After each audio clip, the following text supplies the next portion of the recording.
Bienvenidos, amados oyentes, a 777 veces en Jerusalén. Soy su anfitrión y hoy tenemos un episodio muy especial.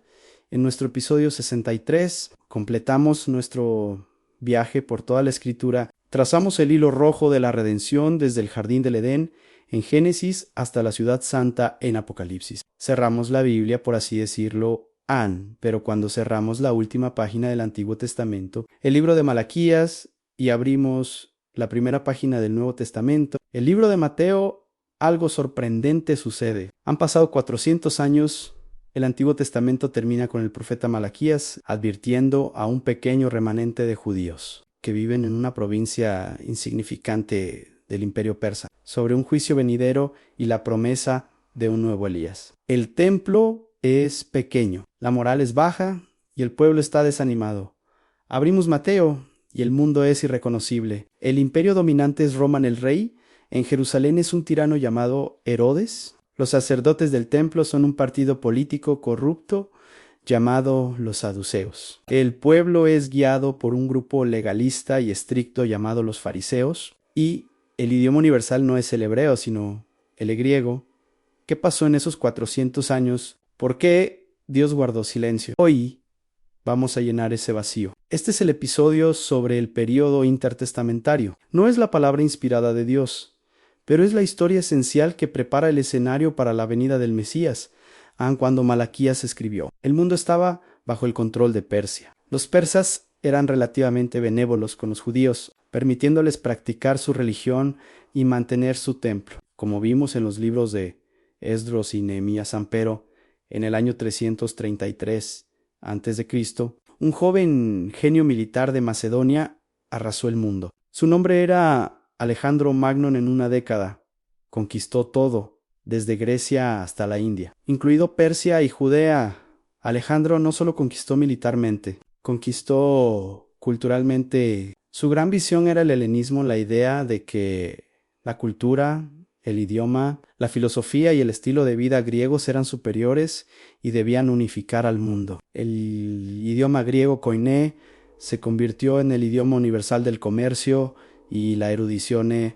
Este es el primer gran acto de la providencia de Dios en este periodo. ¿Por qué es importante? Porque 400 años después, cuando Pablo y los apóstoles escribieron el Evangelio, pudieron escribirlo en un solo idioma griego que todo el imperio romano podía leer. Desde Jerusalén hasta Roma, cuando Alejandro Magno murió joven, su imperio se dividió entre sus 4 generales. Para Israel, esto fue un desastre, porque quedaron atrapados geográficamente entre 2 de ellos. Al sur, en Egipto, estaban los Ptolomeos. Al norte, en Siria, estaban los Seleucidas durante más de un siglo.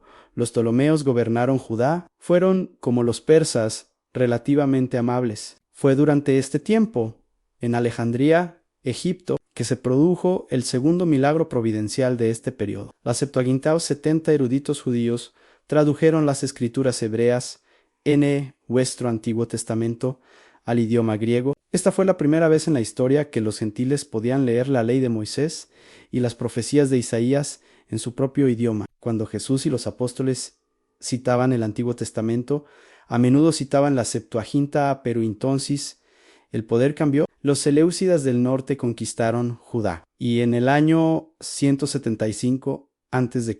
subió al trono el peor villano de la historia judía, el rey Antíoco, cuarto Epífanes. Epífanes significa el Dios manifiesto. Él creía ser Zeus encarnado, pero los judíos, jugando con las palabras, lo llamaban Epímanes, que significa el loco en Antíoco. Estaba obsesionado con el helenismo. Veía la fe judía como una superstición bárbara y decidió erradicarla por completo. Comenzó una persecución brutal. Colocó a un sumo sacerdote helenizado y corrupto en el templo. Pero en el año 167 a.C. hizo lo impensable. El profeta Daniel lo había profetizado siglos antes. La abominación desoladora Antíoco marchó a Jerusalén. Entró en el lugar santísimo del templo, erigió una estatua de Zeus y sacrificó un cerdo en el altar santo luego.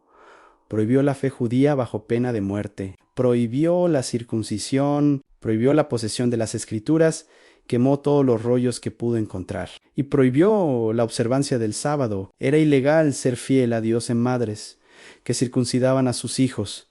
Eran ejecutadas con sus bebés colgados al cuello. Era el momento más oscuro. Parecía que el pacto de Abraham sería extinguido, pero en un pequeño pueblo, un anciano sacerdote llamado Matatías se negó. Cuando los oficiales seleucidas le ordenaron sacrificar a un ídolo, él los mató. Huyó a las colinas con sus 5 hijos y comenzó una rebelión guerrillera cuando Matatías murió. Su hijo, Judas Macabeo, Judas el Martillo, tomó el liderazgo. Lo que sucedió fue un milagro. Un pequeño grupo de granjeros celosos, luchando por su fe y su hogar, derrotó a los ejércitos profesionales del Imperio Seleucida en el año 164 a.C. Judas Macabeo marchó hacia Jerusalén, retomó el templo profanado, lo limpió, construyó un nuevo altar y lo volvió a dedicar a Yahvé. Este evento se celebra hasta el día de hoy como Hanukkah. La fiesta de la dedicación a esta victoria dio lugar a un breve periodo de independencia judía bajo la dinastía Asmanía, los descendientes de Matatías Pero aquí la historia se vuelve trágica. Los asmonios, que habían ganado el poder por su piedad, se corrompieron por el poder, combinaron ilegalmente el oficio de rey, que debía ser de David, y sumo sacerdote, que debía ser de Aarón. Se volvieron tan tiránicos y helenizados como los griegos, a los que habían expulsado y fue durante esta corrupción interna que surgieron los partidos religiosos que vemos en los evangelios.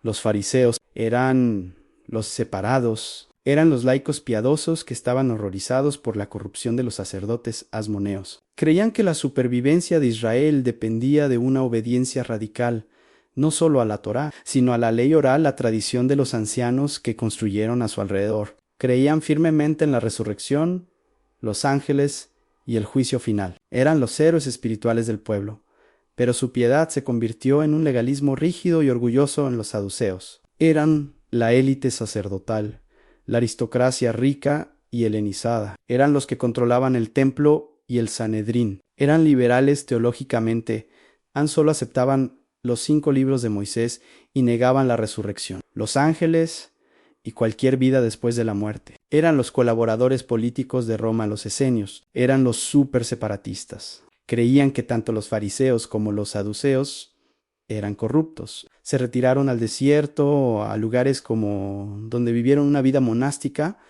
esperando a 2 mesías. Fueron ellos quienes nos dieron los rollos del Mar Muerto. La dinastía Asmanía se autodestruyó en una guerra civil entre 2 hermanos y cometieron el error fatal. Le pidieron a Roma que mediara 263 a.C. El general romano Pompeyo marchó sobre Jerusalén. Se horrorizó por la corrupción y conquistó la ciudad, poniendo fin a la independencia judía. Pompeyo entró en el lugar santísimo y se sorprendió al encontrarlo vacío. El escenario final estaba listo. Roma, ahora dueña del mundo, instaló un rey vasallo, un hombre cruel, paranoico y genio arquitectónico, a Herodes el Grande. Este es el mundo en el que Jesús nació, un mundo gobernado por el hierro romano Herodes, un mundo cuya adoración estaba controlada por saduceos corruptos que no creían en la resurrección, un mundo cuya piedad popular estaba definida por fariseos legalistas que habían puesto la tradición por encima de la palabra de Dios, en un mundo lleno de celotes que querían una revolución militar, un mundo que hablaba griego y leía la Septuaginta, un mundo que después de 400 años de silencio profético estaba desesperado, oprimido y anhelando la promesa final de Malaquías a la venida del Mesías. El sol de justicia, los 400 años de silencio, no fueron un silencio de inactividad, fueron el tiempo en que Dios, en su providencia soberana, preparó el lenguaje, el camino y el anhelo del corazón humano para el momento en que enviaría a su Hijo. Gracias por acompañarnos en 777 veces en Jerusalén. Con este episodio cerramos el puente entre los testamentos, aunque la gracia y la paz de Dios sean con ustedes. Hasta la próxima.